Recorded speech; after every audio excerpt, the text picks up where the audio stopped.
Hace muchos años me encontraba en una reunión con más amigos y el esposo de una de mis amigas me dijo algo que, wow, me cambió la verdad la mentalidad, ¿no? Y me gustaría compartírtelo antes de contarte la historia de este episodio.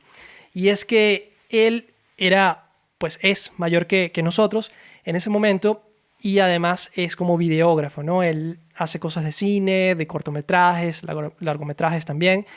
Y obviamente es muy conocedor del mundo precisamente del cine. Y estábamos hablando de qué películas podía como recomendarnos para ver, sabiendo que él tiene esa experiencia, esa visión. Y me recomendó una película que se llama Drive, que no sé si la has visto, la protagoniza Ryan Gosling. Es una peliculaza a nivel visual, es increíble. Él me estaba comentando cada escena de esa película pudiera ser literalmente un cuadro que tengas en tu casa. O sea, están súper cuidados todas las escenas. Y eso, bueno, me convenció de verla, pero sí le confesé, la verdad es que no me había llamado tanto la atención o no la había querido ver porque la protagoniza Ryan Gosling y yo, bueno, no sé, uno como que siente que Ryan Gosling es igual a peliculitas de romances y tal. Y él me dijo, o sea, le cambió realmente el temple y me dijo con cara muy seria, quítate esa mentalidad de la cabeza. Olvídate de que un artista, de que un actor está casado con cierto tipo de películas o que no vas a ver esta película porque entonces sale esta persona o porque tú piensas, quítate eso de la cabeza. Y me lo dijo tan serio que de verdad hasta me sentí como, no regañado, pero sí como de verdad una lección. Y bueno, vi la película de Drive, me encantó y a partir de ese momento como que mi visión de las cosas, de juzgar ciertas películas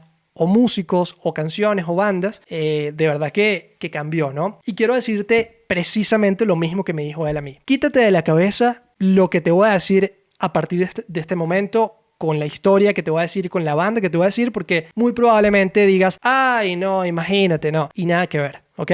Puede que tú solo los conozcas de su éxito MMMBop, pero estos tres hermanos no han parado de hacer música desde niños. Y es que no solo eso, tienen una historia increíble en el mundo discográfico que probablemente no conozcas y que quizás sea la razón por la que no has escuchado de ellos desde hace mucho tiempo, quizás desde los 90s, ¿no? Los Hanson han enfrentado grandes obstáculos con la industria musical a lo largo de su carrera, tanto como artistas consagrados, estando firmados por disqueras, como independientes. Y aquí viene, bueno, lo bueno de la historia, ¿no? Así que vamos a aprender de su historia, de su experiencia y qué pudiéramos nosotros también aplicar para nosotros mismos en nuestros propios proyectos musicales. En sus inicios, ellos contaron con una difusión brutal, obviamente, en medios de comunicación alrededor del mundo gracias a su alianza con Polygram Records y Mercury Records, ¿no? Que eran parte de Universal Music Group.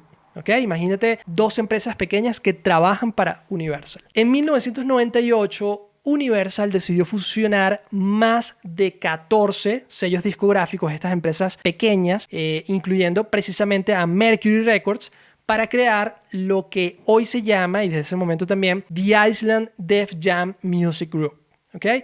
Es decir, ellos ya habían comprado un montón de sellos, un montón de empresas musicales que trabajaban con varios artistas, pero en ese momento, en el 98, dijeron, ¿sabes qué? Vamos a fusionar todas estas 14 minisellos discográficos en una sola, ¿ok? Y crearon Island, ¿no? Def Jam. Ahora, es posible que a nivel empresarial, combinar las operaciones de todas estas empresas facilite quizás las cosas para el equipo de Universal en ese momento, pero para sus artistas fue todo lo contrario.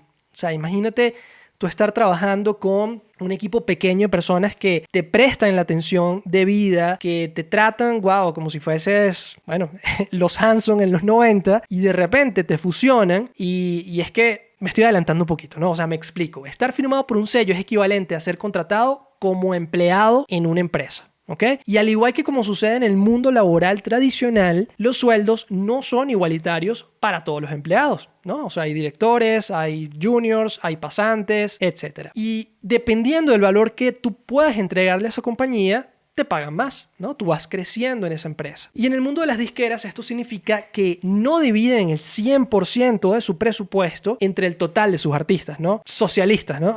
No. Invierten más en aquellos con más posibilidades de venta. Tiene todo el sentido del mundo. Y esto siempre está condicionado a las modas del momento. Y esto hizo que los Hanson empezaran a competir de nuevo, como te estaba contando, ya no eran los protagonistas de ese mini sello discográfico, sino que ahora estaban en el mismo sello combinado con un sinfín de artistas de todos los géneros que te puedas imaginar que también estaban experimentando esa misma fusión, ¿no? de los sellos. Entre ellos nada más y nada menos que Shania Twain, Mariah Carey, Jennifer López, Jay-Z, Nickelback, Bon Jovi y muchos otros artistas. Imagínate ese novelón, ¿no? Y este es el gran problema de estar firmado con una gran disquera. Compites contra el resto de artistas del catálogo. Esto es algo que yo, la verdad, obviamente nunca me había puesto a pensar porque uno solo sueña con ser firmado por una disquera y ya, y sientes que eso va a cumplir todos tus sueños, ¿no? Y ya he hablado de eso en el canal y en el podcast, pero no está de más repetirlo, ¿no? Esa historia Disney realmente lo que hace es, de nuevo, ahora trabajas para cierta empresa y estás en competencia con muchos otros empleados que también quieren llegar a ese cargo alto en donde te pagan más. Tus canciones pueden ser increíbles, pero si no son mejores que las de el otro artista de la misma disquera además, que probablemente esté haciendo música que está de moda, no vas a recibir la misma atención ni el mismo presupuesto. Entonces, esto significa que puedes estar haciendo la obra maestra de tu vida, puedes estar firmado por Universal, por Sony, por Warner, pero si tienes el productor incorrecto y a un pequeño grupo de personas que trabajan en el sello discográfico no les gusta lo que estás haciendo, tu música va a ser descartada. ¿Ok? Porque te van a estar comparando con esta otra persona que sí está haciendo un reggaetón o un hit del momento. Pongo reggaetón porque está de moda ahorita, pero el día de mañana pudiera ser X, otra cosa pop, synth, pop, wave, no sé qué. Y si tú no estás haciendo eso, ellos van a querer que tú hagas eso otro. ¿Ok? Ahora entiendes por qué todos terminan haciendo reggaetón hoy en día. No es tanto, y aquí, bueno, o sea, piénsalo, Luis Fonsi, Shakira, o sea, artistas que en su momento no tenían nada que ver con música urbana, eran más como baladas, era incluso rock pop, era otra cosa. ¿Por qué crees que terminan haciendo esto? No solo porque ellos digan, ay, bueno, sí, a mí me gustó este ritmo. No, es porque la disquera prácticamente los está obligando. Oye, ¿tú quieres que sigamos invirtiendo en ti? ¿Tú quieres que sigas teniendo presupuesto? Bueno, haz reggaetón.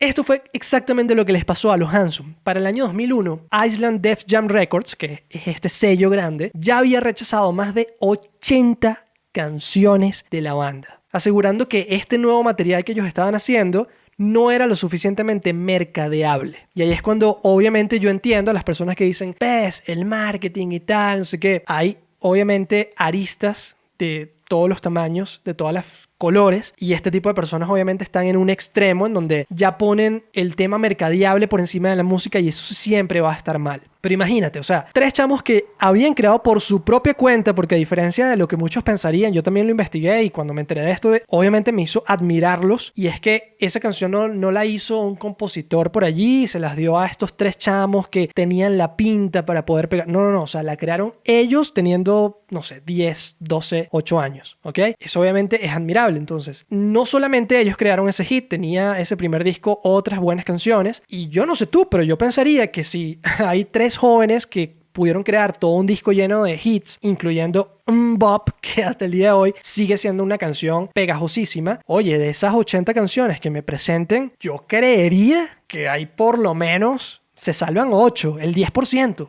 ¿no? Pues nada, tú sabes lo que es realmente rechazar 80 canciones. O sea, o estaban siendo extremadamente exigentes o los Hanson no eran muy buenos componiendo. Y tal como te estoy diciendo, considerando que ya habían hecho 2 álbumes, porque es verdad, no solamente habían hecho el álbum de Mbop, también habían hecho un segundo disco con canciones que me acuerdo que sonaron en MTV y que hicieron que en ese momento yo me comprara el disco original, que era This Time Around. ¿Cuál más? Bueno, habían otras por allí muy buenas. If Only también era de ese álbum y son hits, o sea, tú los escuchas y realmente son hits, cante quien lo cante, ¿ok? Considerando que ya tenían esos 2 discos repletos de hits, yo creo que podemos descartar esa opción, ¿no? De que los tipos tenían canciones malas. Y es que el problema es que el equipo de la disquera ya tenía otras gallinas que hacían huevos de oro, como Britney Spears, como los Backstreet Boys. O sea, imagínate estar compitiendo dentro de tu misma disquera con estos 2 gigantes en el 2001. O sea, no estoy hablando de ahorita, no. En el 2001, cuando estaban en su auge. Esto hizo que los productores obviamente los forzaran a a enfocarse en una sola canción. No, yo no quiero que me entregues un álbum, yo no quiero que hagas 80 canciones más. No. Enfócate en una sola canción, un nuevo bop, un hit del año que nos haga a todos millonarios. Lo mismo que estaban intentando hacer con el resto de artistas del sello, sin importar si el resto del disco era bueno o solo relleno. ¿Te suena? La verdad es que los Hanson estaban siendo prácticamente castigados después de esta fusión, a pesar de haberle dado millones de dólares a la disquera hacía en los últimos 5 años. Fue entonces cuando decidieron tomar una decisión que cambiaría por completo el resto de su carrera artística, y fue crear su propio sello discográfico y continuar su carrera musical de forma independiente. Cuando yo me enteré de esto, te puedes imaginar, obviamente siendo geek del marketing musical, siendo geek de la música, de la industria en general, cuando yo me enteré de esto, y me enteré de esto porque tienen un documental que al final del episodio te voy a compartir para que puedas verlo, porque vale la pena, o sea, por cultura general, para aprender de la industria, vale la pena verlo. ¿Cuántos artistas conoces que hayan hecho esto? La verdad es que admirable. Su siguiente disco, Underneath, lanzado en el 2003, es decir, 2 años después de toda esa lucha, de toda esa pelea, debutó como número 1 en el top Billboard de álbumes independientes, evidentemente, y en el número 25 de la lista Billboard de los 200 álbumes más populares de Estados Unidos para ese año 2003. Es decir, y ahí tenían varias de esas 80 canciones que habían filtrado, ¿no? Convirtiendo esto en uno de los discos indies más exitosos de todos los tiempos. Bueno, o sea, creo que la admiración se crea sola cuando te digo esto, ¿no? Porque más si le agregamos que todo esto se hizo cuando ellos tenían 18, 20 y 23 años de edad, respectivamente.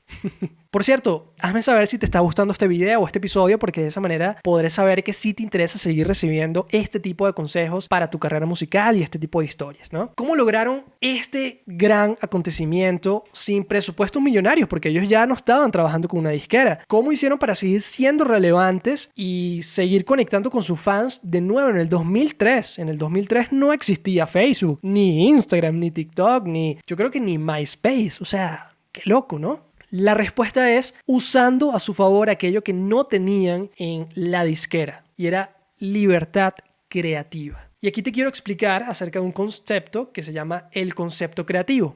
¿Okay? El concepto creativo es, en pocas palabras, algo que te diferencia como artista o que diferencia tu álbum o tu sencillo del resto de información. O sea, ya ni siquiera hablemos de canciones, del resto de contenido que se comparte diariamente en el internet. ¿Okay? Y el concepto creativo de ellos para este álbum fue crear un documental increíble. O sea, es decir, ellos dijeron, nuestro primer o nuestro mayor fuerza de promoción va a ser el documental. Eso va a ser lo que va a promocionar realmente nuestro disco. Los Hanson sabían que tenían una historia interesante que compartir con el mundo. Podían habérselas guardado para sí mismos, ¿ok? Y lanzar el disco y ya, que es lo que hacemos la mayoría de artistas independientes cuando comenzamos, ¿sabes? Guardarnos todas las historias, todas las cosas por las que pasamos y simplemente compartir esto, ¿no? Pero en cambio tuvieron una idea visionaria que hoy en día es una regla del marketing musical, y es documentar el proceso. Lejos de esconder lo que más les estaba haciendo daño en su carrera, decidieron usar estos problemas a su favor como un concepto creativo. Y es así como se aliaron con un director para hacer un documental titulado Strong Enough to Break, es decir, algo así como tener la fuerza para romper. Y uno pensaría cuando escucha la canción que es como referente a una relación amorosa, pero no, es una canción que hicieron diciendo lo difícil que fue para ellos romper la relación con una disquera y empezar a ser independientes. Buenísimo. Y esto justamente representa esta fuerza que tuvieron que sacar para romper esa relación que no solo, bueno, sí, tal, ¿no? Es una relación millonaria, y la rompieron para tener precisamente libertad creativa. En el documental se ve cómo empiezan a hacer canciones muy al estilo de los Backstreet Boys, de NSYNC, casi bailables, y no pegaban nada.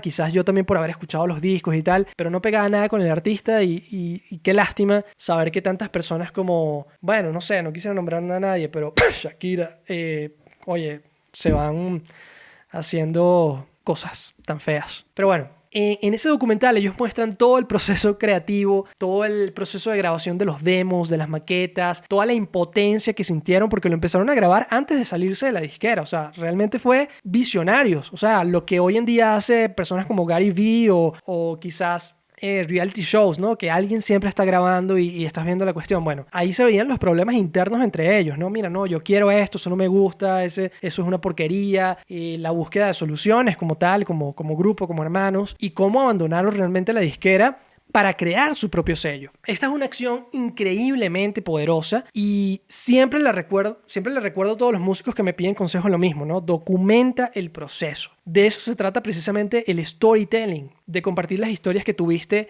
que vivir para llegar a ese resultado final. Hoy en día puedes contarlas más adelante, ya sea en entrevistas, en videos, pero la verdad es que nunca va a tener el mismo potencial que si puedes transportar a tus fans, a tus futuros fans, a esos momentos puntuales en donde las cosas pasaron, ¿no? Imagínate, y de hecho te doy aquí otro ejemplo. Si tú buscas en YouTube Paramore, hay una canción que canta, o más bien, el video es cómo Hayley Williams grabó las voces de ese tema y ella simplemente puso su celular allí grabando y es increíble porque lo logra en una sola toma y es el video de YouTube y suena idéntico al álbum. Es decir, prácticamente no le hicieron ninguna edición, ningún corrector de pitch, nada de eso. O sea, es exactamente lo que suena en el video y tú lo que estás escuchando es solamente su voz porque ya tiene la música en los audífonos. Brutal. Y eso es el detrás de cámaras de la grabación. Y eso tiene demasiado poder para que la gente realmente diga, wow, así es como se creó eso. Tú nunca sabes qué momento mágico vas a poder capturar en video por haber dejado grabando la cámara. Así que te vas a estar preguntando cómo difundieron la existencia de este documental si nunca lo pasaron en el cine, si las redes sociales apenas estaban naciendo. Y es que lo hicieron a través de otra estrategia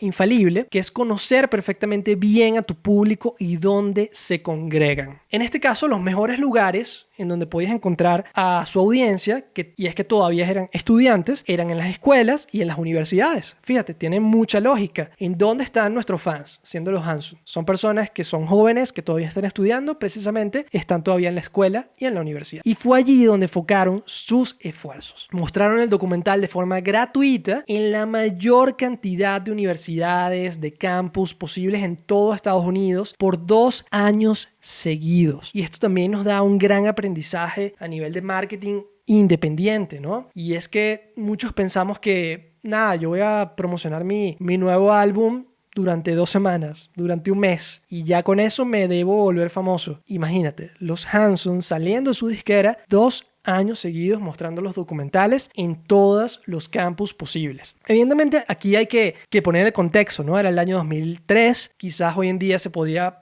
poner en YouTube, a pesar de que no estaría nada mal seguir esa misma estrategia de ir a las universidades y poner el documental a pesar de que esté en YouTube, ¿ok? O sea, que esté en YouTube y que sea gratuito no quiere decir que la gente lo va a descubrir necesariamente. De manera que sería igual una buena estrategia. Entonces, con una historia ganadora, que es cómo nosotros nos salimos de la disquera, y en alianza con este director Ashley Grayson, el documental logró ser nominado como mejor documentario o mejor documental en el Festival de Cine Anual de Hollywood de 2006. Fíjate todos los años que tuvieron que pasar desde el 2003, ¿no? 3 años, un año adicional más. Y a partir de ese momento, después de haber promocionado el documental, hicieron una gira acústica. ¿Okay? Normalmente los artistas hacen un disco acústico en la etapa de post-lanzamiento, ¿no? Del álbum. Pero los Hanson fueron creativos y lo hicieron al revés.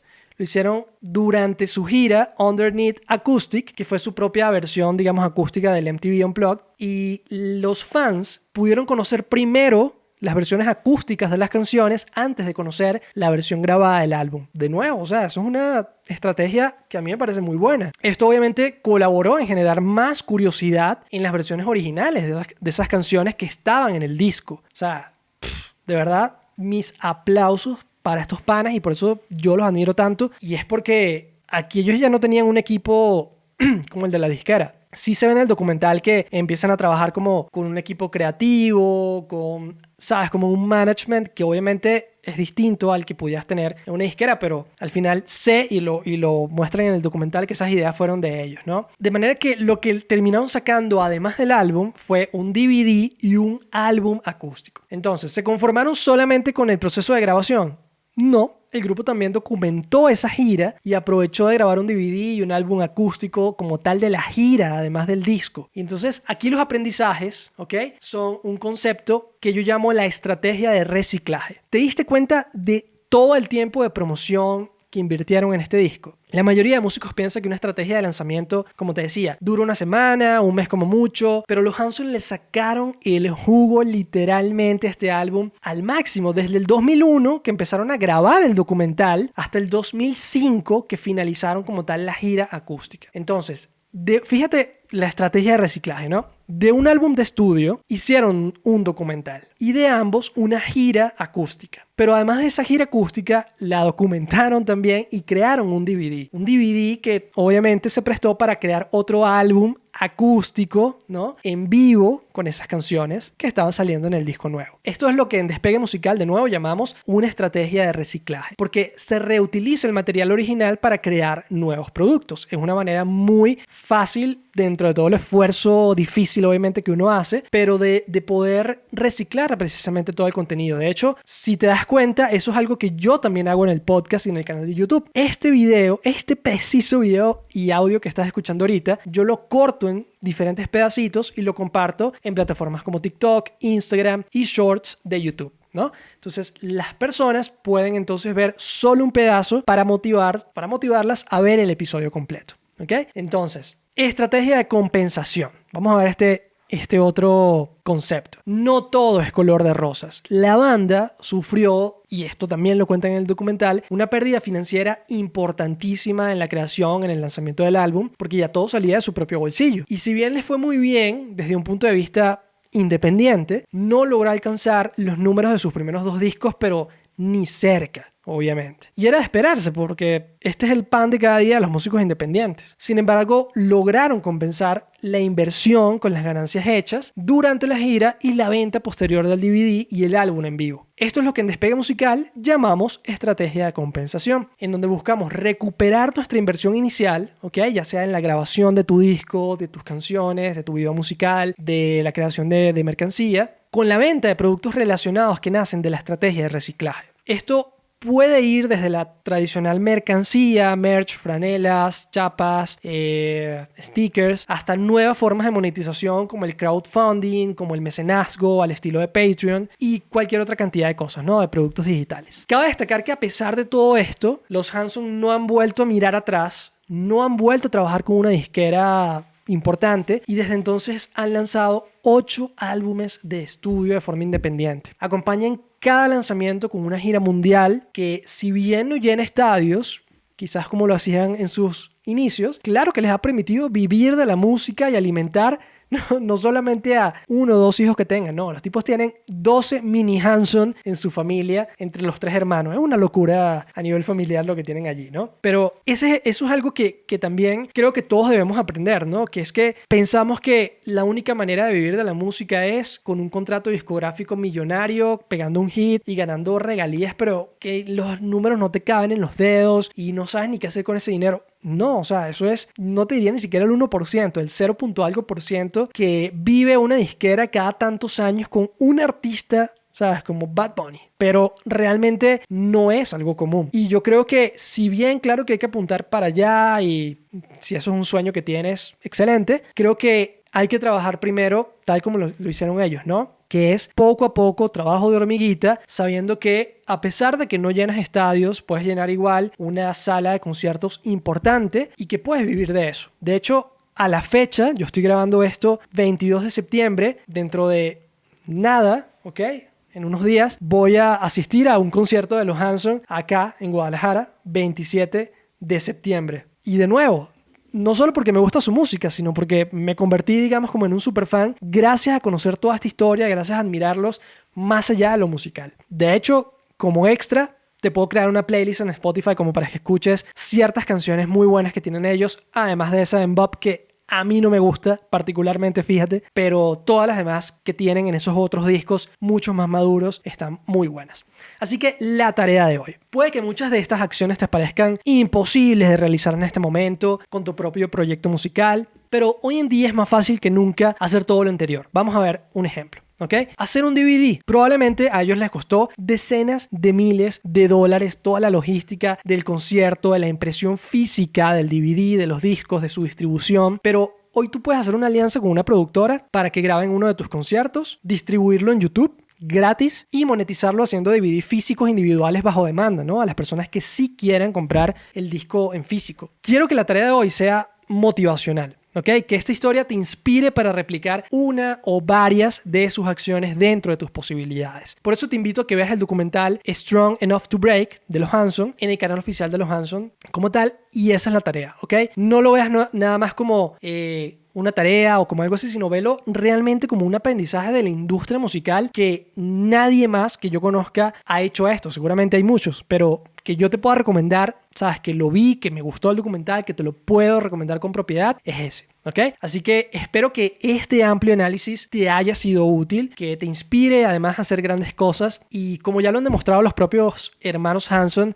a pesar de las limitaciones económicas, de ser independientes, todo esto puede rendir grandes esfuerzos, grandes frutos, paz y una larga carrera rentable. Así que si quieres seguir aprendiendo cómo promocionar tu música de manera profesional, te invito a ver los videos relacionados en este video y a seguir las recomendaciones que te dejo en la descripción más abajo. Mi nombre es Adrián Dalsus y te veo en el próximo episodio.